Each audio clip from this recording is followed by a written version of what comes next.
ఓం నమ శివాయ. శ్రీ మాత్రే నమః. ఓం శ్రీ సాయిరం. అందరికీ నమస్కారం అండి. డిసెంబర్ 30 ముక్కోటి ఏకాదశి రోజు బియ్యం డబ్బాలో ఇది పెడితే చాలు కష్టాలన్నీ సమస్యలన్నీ పోతాయి. సంవత్సరం అంతా కూడా డబ్బు వస్తుంది. మన హిందూ సాంప్రదాయంలో ఎన్నో పండుగలు వస్తూ ఉంటాయి, పోతూ ఉంటాయి. కానీ కొన్ని తిథులు మాత్రం చాలా చాలా విశేషమైనవి. అటువంటి అత్యంత శక్తివంతమైన పవిత్రమైన రోజు రాబోతుంది. అదే ముక్కోటి ఏకాదశి. దీనినే మనం వైకుంఠ ఏకాదశి అని కూడా పిలుచుకుంటూ ఉంటాం. ఏడాదికి 24 ఏకాదశులు వస్తే వీటన్నిటిలోకెల్లా రారాజు లాంటిది ఈ ముక్కోటి ఏకాదశి. ఎందుకంటే సాక్షాత్తు ఆ వైకుంఠ ద్వారములు తెరుచుకొని శ్రీ మహావిష్ణువు మనకు దర్శనమిచ్చే అద్భుతమైన రోజు ఇది. ఇటువంటి గొప్ప రోజున మన ఇంట్లో ఉండే డ్రమ్ములో లేదా బియ్యం డబ్బాలో ఈ వస్తువును వేస్తే దరిద్రం పోయి లక్ష్మీదేవి తిష్ట వేస్తుంది. సంవత్సరం అంతా కూడా కలిసి వస్తుంది. ధనానికి ధాన్యానికి లోటు అనేది రాదు. పట్టిందల్లా బంగారంలాగా మారుతుంది అనే శాస్త్రాలు చెప్తూ ఉన్నాయి. మరి ఈ ముక్కోటి ఏకాదశి రోజున మన వంటింట్లో ఉండే బియ్యం డబ్బాలో ఏ చిన్న వస్తువు పెడితే మనకు తలరాత మారిపోతుంది అనే విషయాన్ని వీడియోలో చాలా వివరంగా తెలుసుకుందాం.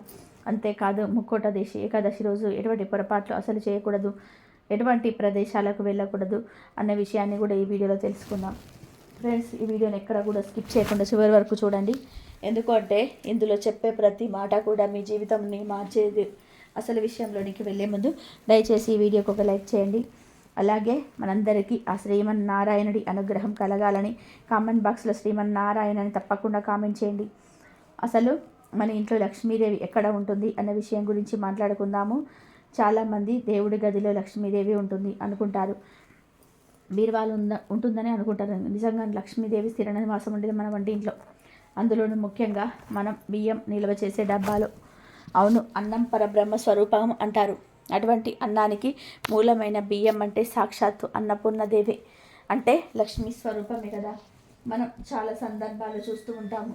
మన పెద్దవాళ్ళు బియ్యం డబ్బా ఖాళీ అయిపోతే బియ్యం అయిపోయాయి అని అననిచ్చేవారు కాదు, బియ్యం నిండుకున్నాయి అని చెప్పేవారు. ఎందుకు అంటే ఆ డబ్బా ఎప్పుడు కలకలలాడుతూ ఉండాలి. ఈ మధ్యకాలంలో మనం బియ్యం డబ్బాను చాలా అశ్రద్ధ చేస్తున్నాం. ప్లాస్టిక్ డబ్బాలో పోసేస్తూ ఉన్నాం, ఎక్కడ పడితే అక్కడ పెడుతూ ఉన్నాం. కానీ మీరు గమనించండి, పూర్వపు రోజుల్లో బియ్యం నిల్వ చేయడానికి పెద్ద పెద్ద గాదెలు ఉండేది, లేదా మట్టి కుండలు, ఇత్తడి పాత్రలు వాడేవారు. ఆ బియ్యం డబ్బాను ఎంత పవిత్రంగా చూసుకునేవారు. ఈరోజు మనం తెలుసుకోవాల్సిన అసలు విషయం ఇదే. మీ ఇంట్లో ఆర్థిక సమస్యలు ఉన్నాయా? చేతిలో చిల్లి గవ్వ కూడా ఇవ్వటం లేదా? అయితే ముందు మీ బియ్యం డబ్బా పరిస్థితిని గమనించండి. చాలామంది ఇళ్లలో బియ్యం డబ్బాలో పురుగులు పట్టి ఉంటాయి, లేదా అడుగున దుమ్ము పేరుకుపోయి ఉంటుంది. బియ్యం డబ్బా చుట్టూ బూజులు పట్టి ఉంటాయి.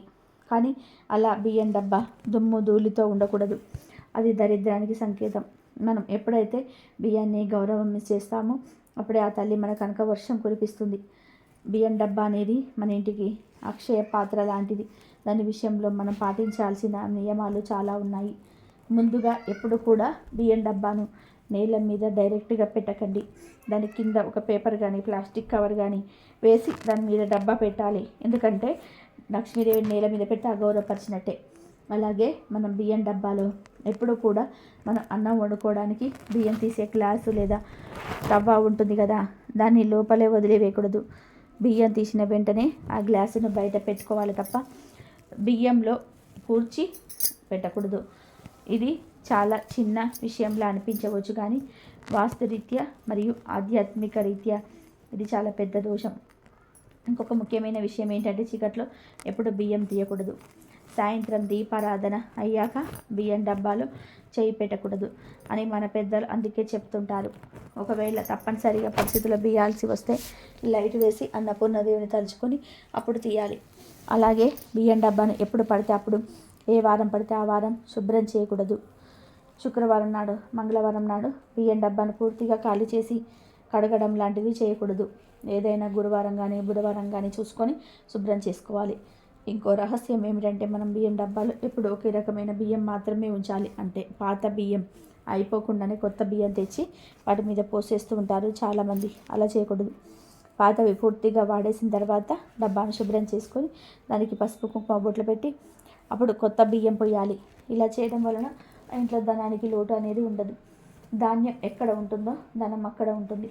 మనం ఎంత సంపాదించినా తినడానికి తిండి లేకపోతే ఆ సంపాదన వృధానే కదా. మనం అందుకే ఆ అన్నం పెట్టే బియ్యం డబ్బాను లేవతలా పూజించాలి. మీరు ఎక్కడైనా గమనించారా? మనం ఏదైనా శుభకార్యం జరిగితే అక్షింతలు వేస్తాము. ఎందుకంటే బియ్యం శుభానికి సంకేతం. అలాంటి బియ్యాన్ని మనం నిల్వ చేసే పాత్ర ఎంత శుభ్రంగా, ఎంత పవిత్రంగా ఉంటే మన జీవితం అంత బాగుంటుంది. ఇంకా వివరంగా చెప్పాలంటే బియ్యం డబ్బాలో ఎప్పుడు కూడా పురుగులు పట్టకుండా చూసుకోవాలి. అందుకోసం మన రకరకాలుగా కెమికల్స్ వాడాల్సిన అవసరం లేదు. మన వంటింట్లో ఉండే సహజమైన వస్తువులైన వేపాకు కానీ, ఎండుమిరపకాయలు కానీ బియ్యం డబ్బాలో వేస్తే పురుగు పట్టదు. ఆరోగ్యానికి కూడా మంచిది. ముఖ్యంగా ఈ ముక్కోటి ఏకాదశి లాంటి పర్వదినాల్లో బియ్యం డబ్బాలో ఖాళీగా అస్సలు ఉంచకూడదు. పండుగ వస్తుందనగానే 2 రోజుల ముందే డబ్బాని నిండా బియ్యం ఉండేలా చూసుకోండి. నిండు కుండల డబ్బు ఉంటే మీ ఇల్లు కూడా సిరి సంపదలతో నిండుగా ఉంటుంది. ఇంకో విషయం ఏమిటంటే, మనం అన్నం వండడానికి బియ్యం తీసేటప్పుడు కింద ఒలక్కుండా జాగ్రత్త పడాలి. కాళ్ళ కింద బియ్యం గింజలు నలిగితే అది మహాపాపం. అందుకే బియ్యం డబ్బా దగ్గర చాలా జాగ్రత్తగా ఉండాలి. కొంతమంది ఆడవాళ్ళు స్నానం చేయకుండా అంటూ బట్టలతో బియ్యం డబ్బాను ముట్టుకుంటూ ఉంటారు. అది అస్సలు చేయకూడదు. అన్నపూర్ణాదేవి ఆగ్రహిస్తుంది. మనం ఎంత భక్తితో, ఎంత రుచిగా వంట చేస్తామో ఆ వంట మన శరీరానికి అంత శక్తిని ఇస్తుంది. అదేవిధంగా మనం ఎంత పవిత్రంగా బియ్యాన్ని భద్రపరుచుకుంటామో ఆ బియ్యం మనకు అంత ఐశ్వర్యాన్ని ఇస్తుంది. కనీసం వారానికి ఒకసారైనా బియ్యం డబ్బాకు నమస్కారం చేసుకోండి. తల్లి, మాకు పట్టెడు అన్నం పెడుతున్నావు, మా కడుపు నింపుతున్నావు, మా ఇల్లు ఎప్పుడు అలాగే కలకలలాడేలాగా చూడు అని మనస్ఫూర్తిగా దండం పెట్టుకోండి. మీలో మార్పు మీకు తెలుస్తుంది. ఒక చిన్న డబ్బా కదా అని తీసి పడేయకండి. అది మీ ఇంటి ఐశ్వర్య పేటిక. దాన్ని ఎంత బాగా చూసుకుంటే అది మిమ్మల్ని అంత బాగా చూసుకుంటుంది. ఇంకొక ముఖ్యమైన విషయం ఏంటంటే, ఈ ముక్కోటి ఏకాదశి రోజున తప్పనిసరిగా కొన్ని నియమాలు పాటించాలి. అవేంటంటే, ఈ రోజున చేయకుండా పనులు ఉన్నాయి, వీటిని చేస్తే మాత్రం పుణ్యం కూడా పోతుంది. మొదటిది, ఈ రోజున తల స్నానం విషయంలో చాలా జాగ్రత్తగా ఉండాలి. ఈ పవిత్రమైన రోజున తలకు షాంపూ పెట్టి స్నానం అస్సలు చేయకూడదు. అలాగే కుంకుడుకాయలు కూడా వాడకూడదు. కేవలం మామూలు నీళ్ళతో తల స్నానం చేయాలి, లేదా నది స్నానం చేయడం ఇంకా ఉత్తమం. అలాగే ఈరోజు చాలా రద్దీగా ఉండే ప్రదేశాలకు, గొడవలు జరిగే చోట్లకు అసలు వెళ్ళకూడదు. ఎందుకంటే అక్కడ ఉండే నెగిటివ్ ఎనర్జీ మనకు తగులుతుంది. ఈ రోజున మనం ఎంత ప్రశాంతంగా, ఎంత దైవ చింతనలో ఉంటే అంత మంచిది. ముఖ్యంగా గమనించాల్సిన ఇంకొక విషయం ఏమిటంటే, ఈరోజు తులసి మొక్క జోలికి అసలు వెళ్ళకూడదు. ముక్కోటి ఏకాదశి రోజున తులసి ఆకులను అసలు కొయ్యకూడదు. తులసి దళాలు విష్ణువుకు ప్రీతికరమే, కానీ వాటిని ముందు రోజే కోసి పెట్టుకోవాలి తప్ప ఏకాదశి రోజున చెట్టును తాగడం కానీ, ఆకులు తెంపడం కానీ మహాపాపం. అలాగే ఈ రోజున ఇంట్లో గొడవలు పడడం, అబద్ధాలు చెప్పడం, ఇతరులను దూషించడం వంటివి చేస్తే మనం చేసిన పూజ అంతా కూడా బుడిదలో పోసిన పన్నీరే అవుతుంది. ఈరోజు ఉపవాసం ఉండగలిగితే చాలా మంచిది. ఒకవేళ ఆరోగ్యం సహకరించడం వారు పలహారాలు తీసుకోవచ్చు, కానీ అన్నం మాత్రం తినకూడదు. ఉల్లి, వెల్లుల్లి, మసాలాలు ఈరోజు పూర్తిగా మానేయాలి. సాత్విక ఆహారం మాత్రమే తీసుకోవాలి. ఇక ఈరోజు స్త్రీలు చేయవలసిన ఒక అద్భుతమైన పని ఉంది. అదే గోరింటాకు పెట్టుకోవడం. సాధారణంగా ఆషాఢంలో గోరింటాకు పెట్టుకుంటాం, కానీ ఈ ముక్కోటి ఏకాదశి రోజున గోరింటాకు రుబ్బి స్త్రీలు తమ చేతికి పెట్టుకుంటే వారికి దీర్ఘ సుమంగళి యోగ ప్రాప్తిస్తుంది. అంటే భర్త ఆయుష్ పెరుగుతుంది, దాంపత్య అనన్యంగా ఉంటుంది. అంతేకాదు, ఎవరైతే సొంత ఇల్లు లేదా భూములు కొనాలని ప్రయత్నం చేస్తున్నారో వారు ఈరోజు గోరింటాకు పెట్టుకుంటే వారికి భూములు కొనే యోగాలు వస్తాయని శాస్త్రాలు చెప్తున్నాయి. ఆ శ్రీమన్నారాయణ చేతిలో ఉండే శంకు చక్రాలు ఎంత పవిత్రమో, స్త్రీల చేతికి ఉండే గోరింటాకు కూడా అంత లక్ష్మీప్రదమైనది. అంతేకాదు, ఈ ముక్కోటి ఏకాదశి రోజున మీరు బజారుకు వెళ్ళి ఉప్పును కానీ, పసుపును కానీ కొని ఇంటికి తీసుకొని రండి.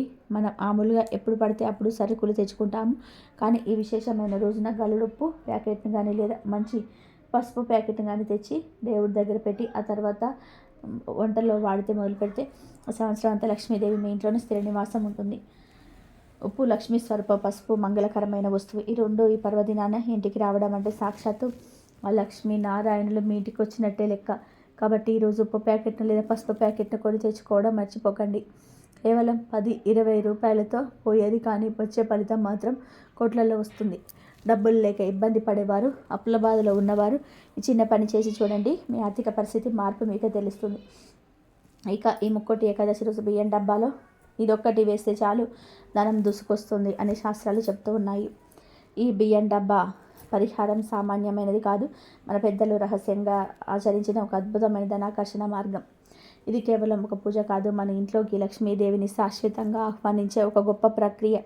కాబట్టి ఇప్పుడు మనం చెప్పుకోబోయే ప్రతి మాటను, ప్రతి చిన్న విషయాన్ని కూడా చాలా శ్రద్ధగా వినండి. ఎందుకంటే ఇందులో వాడే ప్రతి వస్తువుకు ఒక విశిష్టమైన శక్తి ఉంటుంది.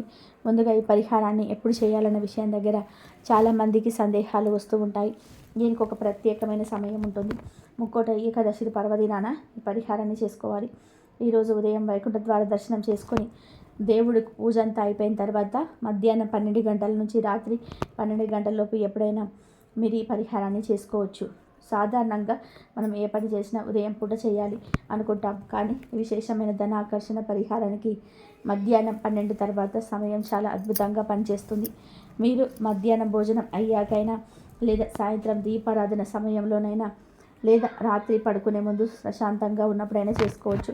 ఒక చిన్న విషయం గుర్తుపెట్టుకోండి, ఖచ్చితంగా ఏకాదశి తీరి ఉన్నప్పుడే చేసుకోవాలి, ద్వాదశి వచ్చాక చేయకూడదు. ఎందుకంటే ఆ రోజున ఉండే వైబ్రేషన్, ఆ రోజు విశ్వంలో ఉండే పాజిటివ్ ఎనర్జీ ఈ పరిహారానికి ప్రాణం పోస్తుంది. ఇక ఈ పరిహారం చేయడానికి మొదట కావలసిన వస్తువుల గురించి మాట్లాడుకుందాం.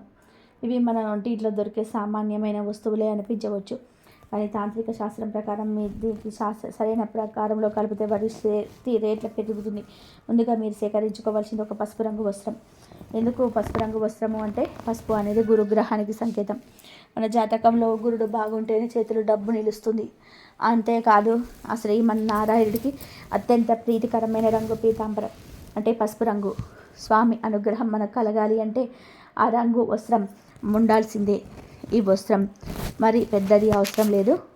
ఒక అరచేతి రుమాల్ సైజు లేదా ఒక బ్లౌజ్ పీస్ అంతా ముక్కున్నా సరిపోతుంది. అయితే ఇది కొత్తది అయితే చాలా మంచిది. ఒకవేళ కొత్తది దొరకకపోతే ఇంట్లో ఉన్న పసుపు రంగు బట్టను శుభ్రంగా ఉతికి ఆరబెట్టి దానికి కొంచెం పసుపు నీళ్లు చల్లి శుద్ధి చేసి వాడుకోవచ్చు. కానీ చిరిగిపోయినవి, మాసిపోయిన మాత్రం అస్సలు వాడకండి. ఎందుకంటే మనం పిలిచేది ధనలక్ష్మిని, ఆమె చాలా శుభ్రతను కోరుకుంటుంది. ఇప్పుడు ఆ పసుపు వస్త్రాన్ని మీ దేవుడి గదిలో దేవుడి ముందు పరచండి. మనసు ప్రశాంతంగా ఉంచుకోండి. ఇప్పుడు మనం ఒక్కొక్క వస్తువును అందులో వేస్తూ మన సంకల్పాన్ని చెప్పుకోవాలి. మొట్టమొదటిగా అందులో వేయాల్సింది 5 బిర్యానీ ఆకులు.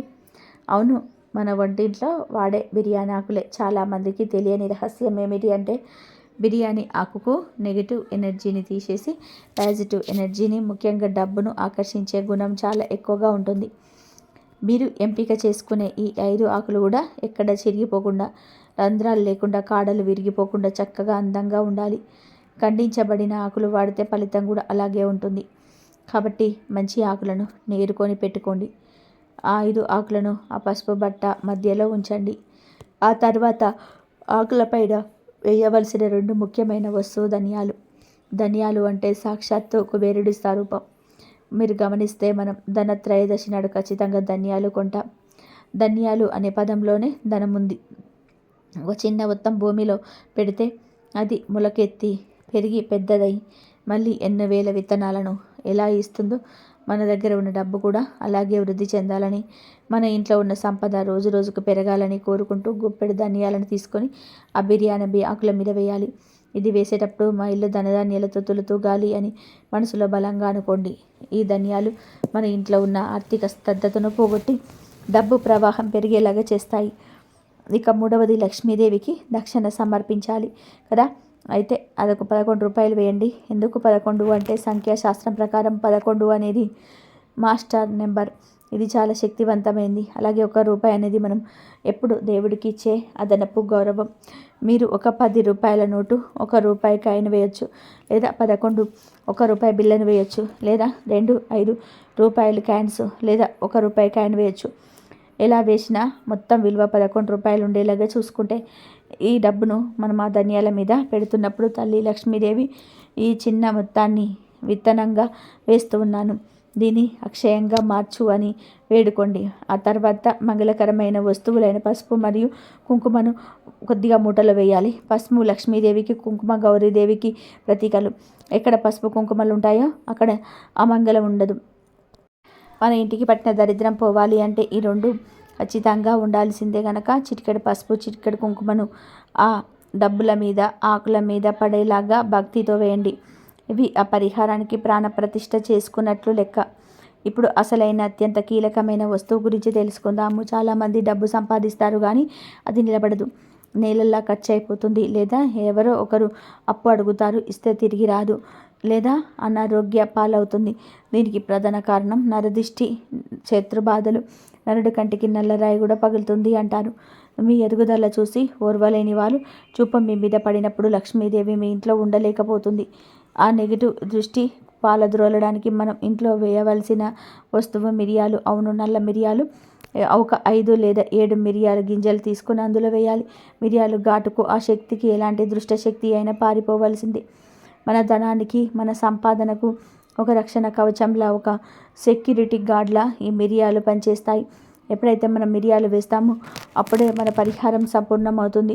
ఒక డబ్బు రావడమే కాదు, వచ్చే డబ్బు మన దగ్గరే భద్రంగా ఉండాలంటే ఈ మిరియాలు తప్పనిసరి. ఇప్పుడు వస్తువులన్నీ వేసేసాం కదా. ఇప్పుడు మీరు చేయాల్సింది ఏమిటి అంటే కళ్ళు మూసుకొని ఆ శ్రీమన్నారాయణ పాదాలను మనసులో తలుచుకొని మన సమస్యలన్నీ ఆయన పాదాల దగ్గర వదిలివేయండి. మీరు నా ఆర్థిక కష్టాలు తీరిపోవాలి, అప్పులు తీరాలి, నా భర్త వ్యాపారం బాగుండాలి, లేదా నా పిల్లల ఉద్యోగం బాగుండాలి, మా ఇల్లు సిరి సంపదలతో నిండిపోవాలి అని మీకు ఏ కోరిక ఉంటే ఆ గట్టిగా స్పష్టంగా కోరుకోండి. సంకల్పం ఎంత బలంగా ఉంటే ఫలితం అంత త్వరగా వస్తుంది. ఆ తర్వాత ఆ బట్టను మెల్లగా దగ్గరికి తీసి లోపల ఉన్న వస్తువులు కింద పడిపోకుండా జాగ్రత్తగా ఒక చిన్న మూటలాగా కట్టాలి. దీనికి దారం ఏదైనా వాడొచ్చు. పసుపు దారం ఉంటే మరీ మంచిది, లేకపోతే మామూలు దారమైనా సరే పర్వాలేదు. కానీ ముడి వేసేటప్పుడు మాత్రం మీ కష్టాలన్నీ బంధించేస్తున్నాను, ఇక అవి నన్ను బాధ పెట్టవు అనుకుంటూ గట్టిగా ముడేయండి. ఇక్కడితో అయిపోలేదు. ఇప్పుడు అసలు కట్టముంది. ఆ కట్టిన మూట పైన మనం ఇందాక వాడిన కుంకుమను కొంచెం తడిపి లేదా గంధం అరగదీసి దాంతోనైనా సరే ఆ మూట మీద గోవిందనామం పెట్టండి. గోవిందనామానికి ఉన్న శక్తి అంతా ఇంత కాదు. ఆపద మొక్కులవాడు ఆ గోవిందుడు.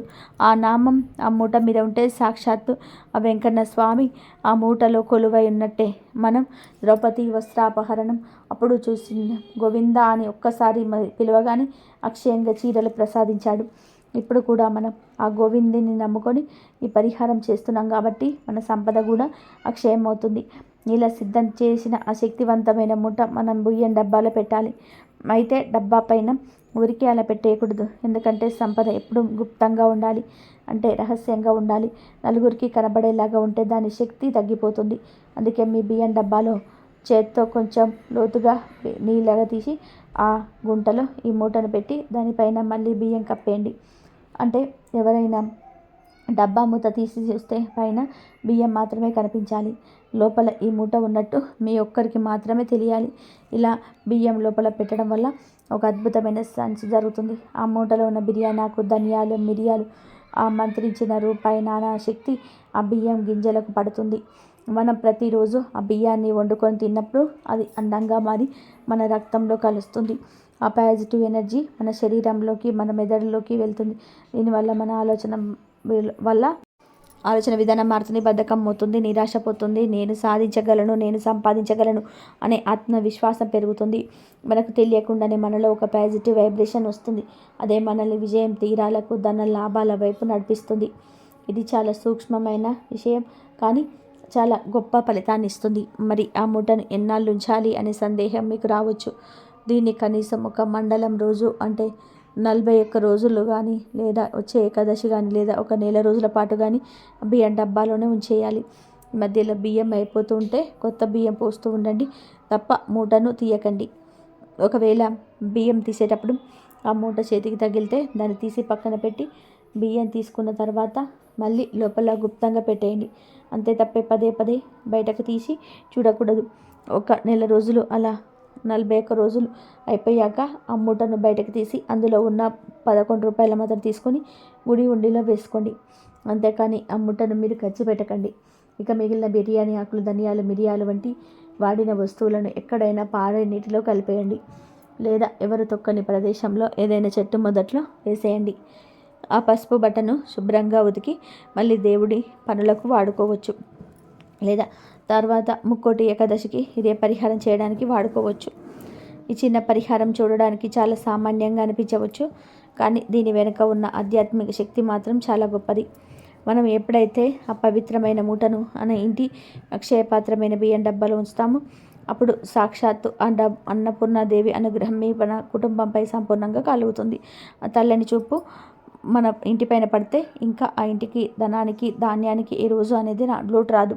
ఎంత ఖర్చు పెట్టినా ఎంత వండుకున్నా బియ్యం డబ్బా ఎప్పుడు నిండు కుండలాగా కలకలలాడుతూనే ఉంటుంది. మన పెద్దలు ఎప్పుడు ఇల్లు ధనధాన్యాలతో తులతూగాలి అని అంటుంటారు. దాని అర్థం ఇదే. తినడానికి లోటు లేని తిండి, చేతి నిండా డబ్బుండడమే నిజమైన ఐశ్వర్యం. ఈ రోజున చేసే పరిహారం వలన మీలు సిరి సంపదలకు నిలయంగా మారుతుంది. ఆకలి బాధలు తెరిచేరవు, ఆర్థిక ఇబ్బందులు తొలగిపోతాయి. మీ వంటి ఎప్పుడు కూడా శుభప్రదంగా లక్ష్మీదేవి నివాసంగా మారుతుంది. కాబట్టి సంపూర్ణ నమ్మకంతో భక్తితో ఈ పరిహారం చేయండి. అన్నపూర్ణాదేవి ఆశీస్సులతో మీ జీవితం సుభిక్షంగా మారుతుంది. మీకు అన్ని శుభాలే జరుగుతాయి. ఈ వీడియో కనుక మీకు నచ్చినట్లయితే ప్లీజ్ లైక్ చేయండి, షేర్ చేయండి, సబ్స్క్రైబ్ చేయండి. మరొక మంచి వీడియోతో మళ్ళీ కలుద్దాం. ఆ అమ్మవారి అనుగ్రహం, నారాయణుడి అనుగ్రహం అందరిపైన ఉండాలని మనస్ఫూర్తిగా కోరుకుంటున్నాను. జై శ్రీరామ్.